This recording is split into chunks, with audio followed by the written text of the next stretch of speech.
Hello, and welcome to another Tower of the Exalted Battle Report. This is a 75-point game featuring Makeda1 versus Siege Brisbane. We're playing the take and hold scenario, and kind of just straight up into my army. So, starting from left to right in the top row, I have a unit of Scarab Pack with a Titan Gladiator in between, kind of the four of them. A unit of Praetorian Keltari kind of spread about throughout the front. A Bronzeback Titan, Makeda1 clearly, or Midwinter behind her. A second Scarab Pack, a Cyclops Brute, a second Titan Gladiator, and in the back there are two minimum units of Beast Handlers. So pretty straightforward. Kind of the general game plan will be shown out as the game progresses.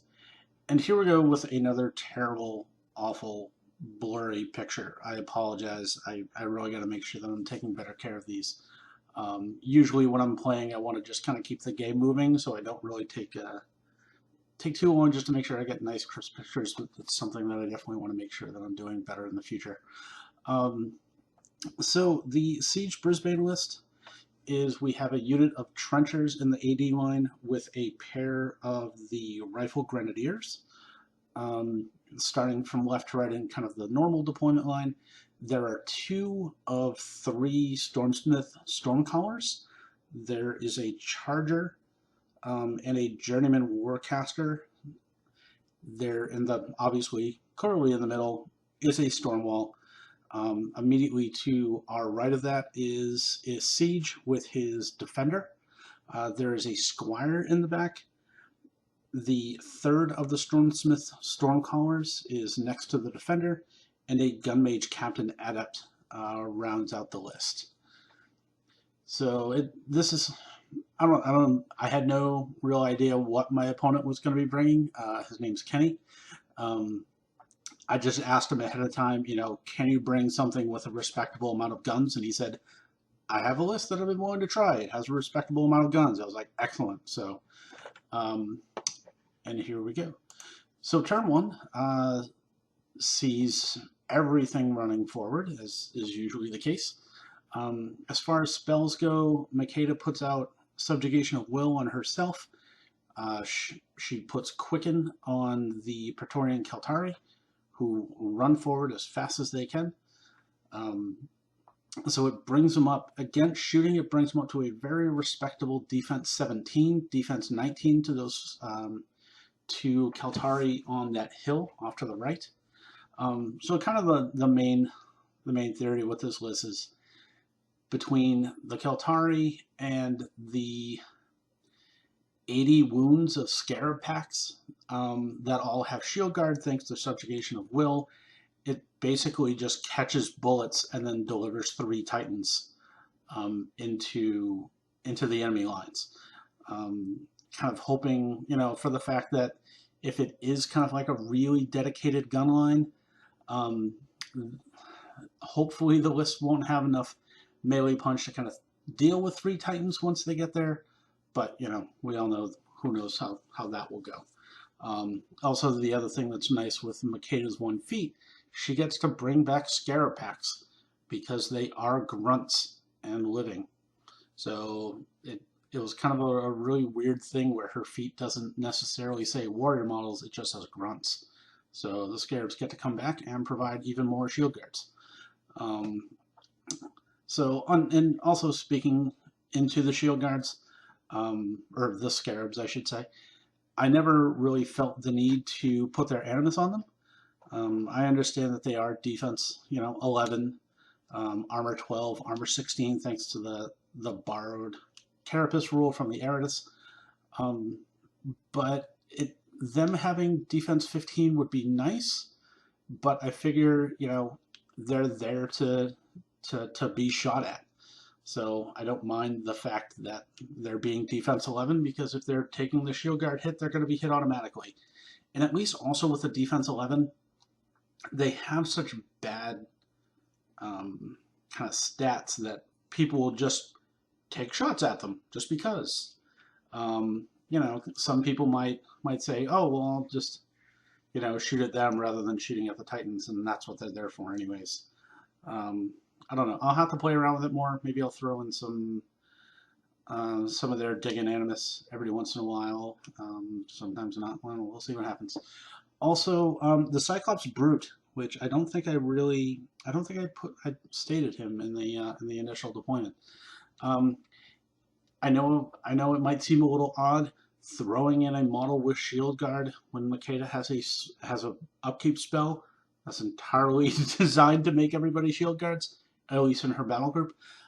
He's mainly there for kind of Iris 1, with just kind of shooting on or being able to Shield Guard her shots so the entire subjugation of will doesn't just fall apart.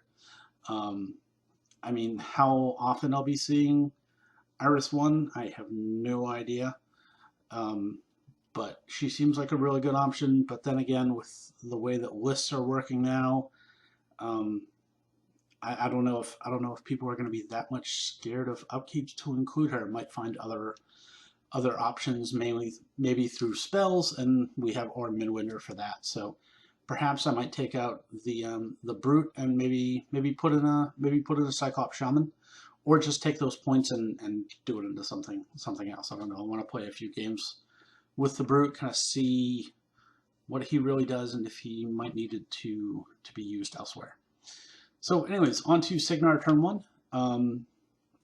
We saw a pretty kind of cautious advance, with a whole bunch of shooting all into the Keltari. That mage site was there just to kind of help out, you know, get the storm wall involved, get some of those trenchers in the back of the woods involved,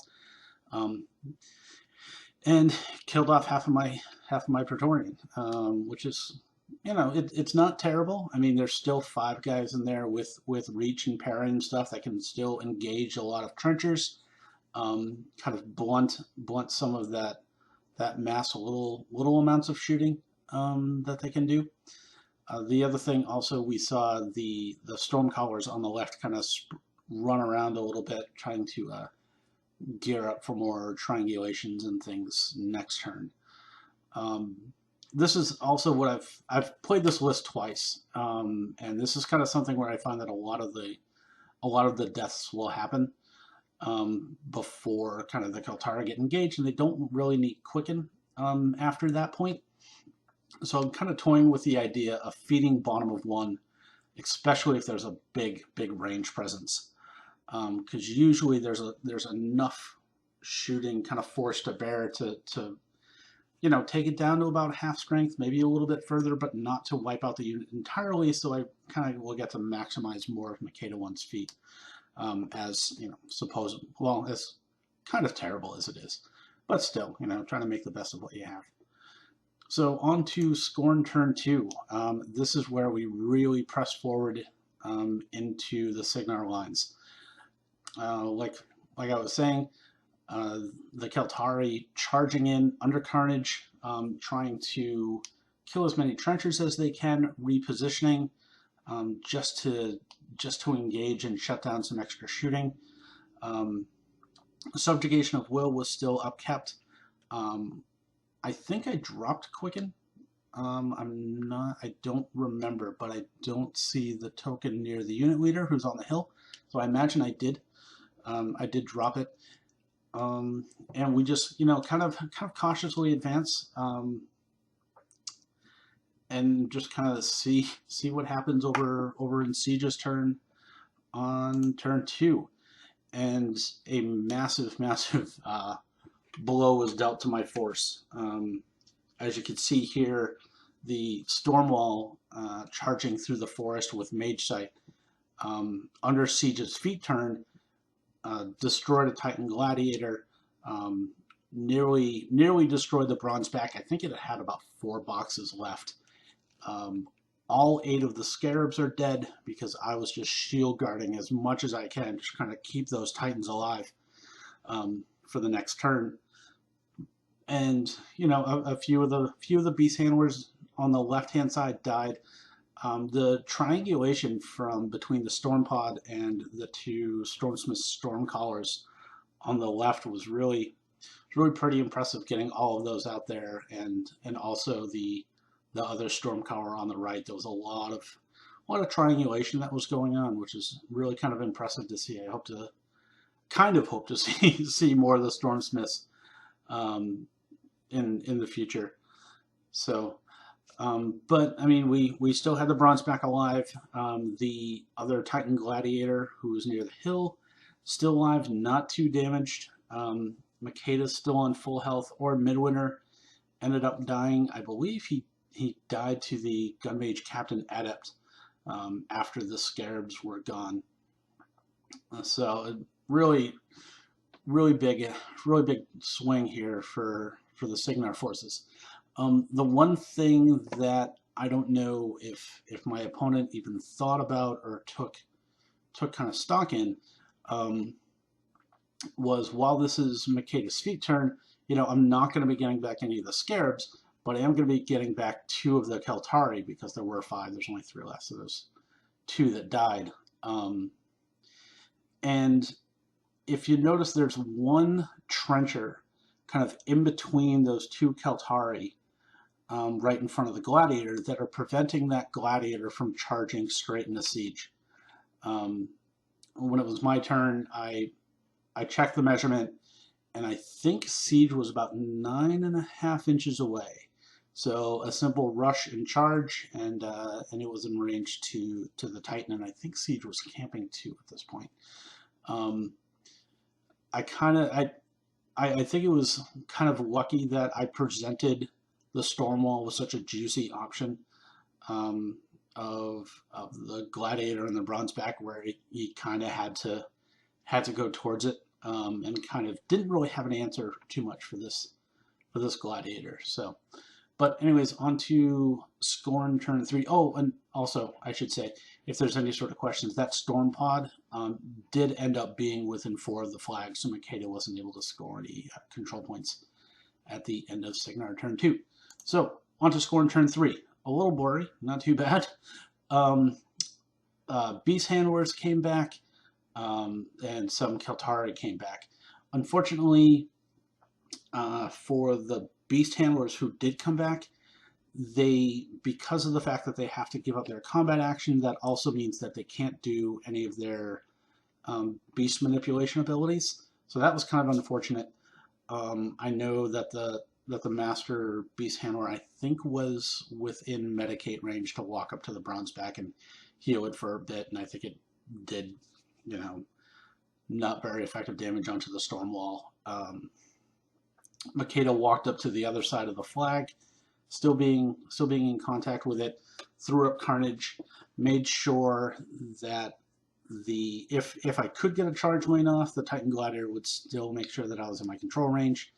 The Brute ended up killing that Storm Pod pretty easily, and the Praetorian Keltari cleared off that one trencher that we talked about before. He had Rush put on him by Makeda. Beast Handlers walked up, enraged it. It's kind of very, very Scorn 101 here, and then charged into Siege. I believe he hit with the charge attack, and then I boosted the attack roll with the second one, needing only 6s. And we ended up putting Siege into the ground for a Scorn victory. Kind of a short battle report here, but I kind of wanted to talk a little bit more about this list. I did actually play this list into another kind of gunline scenario, up against minions with Calaban. It was roughly Blindwalker, Wrestler, Wrong Eye, and Snapjaw, 2 full units of Croak Raiders, and a unit of Nis Hunters. And the Keltari were great in that game. Croak Raiders, not having CRA, really had trouble hitting them with defense 11. And that even blunted what the Nis were trying to do, because they were doing like 3-4-man CRAs just to take out a single Keltari. And then once my beast kind of ended up getting into the lines, I believe a Gladiator ended up killing off killing off the Wrestler. Snapjaw unfortunately failed to charge by an inch due to my opponent forgetting that the tail attack no longer has a 2-inch melee range, only a 1 now. So he ended up failing a charge by an inch. That wouldn't happen again. But I was able to take out his battle group and my beast, and also Makeda. Just she likes to be kind of in the middle of the board. Just walking up, killing two Croak Raiders or killing two Niths or something to that effect, and kind of trying to sidestep back into a good position. Her being at defense 15, armor 18 with the little blood quench tokens that she has, it's still really good as far as kind of helping keep her alive. So I ended up winning that game as well. Calaban got to a point where he had to try to kill Makeda himself, and he wasn't able to do so. And then after Makeda failed to, I believe, do any damage to Calaban on no transfers whatsoever, the Bronzeback just walked up behind Calaban and just punched him in the back of his head and killed him. So kind of a battle report and a half. But this list going up against two kind of shooting dedicated armies have kind of emerged victorious in both of those games. So this is not something that I'm going to be playing just into everything. This is purely dedicated to combat gun lines that my Morgul 1 list won't be able to handle. So this is kind of more like my Robin list, where Morgul 1 is kind of more my Batman list. But anyways, thanks for watching, and I will have more battle reports coming up soon. Thank you very much, guys.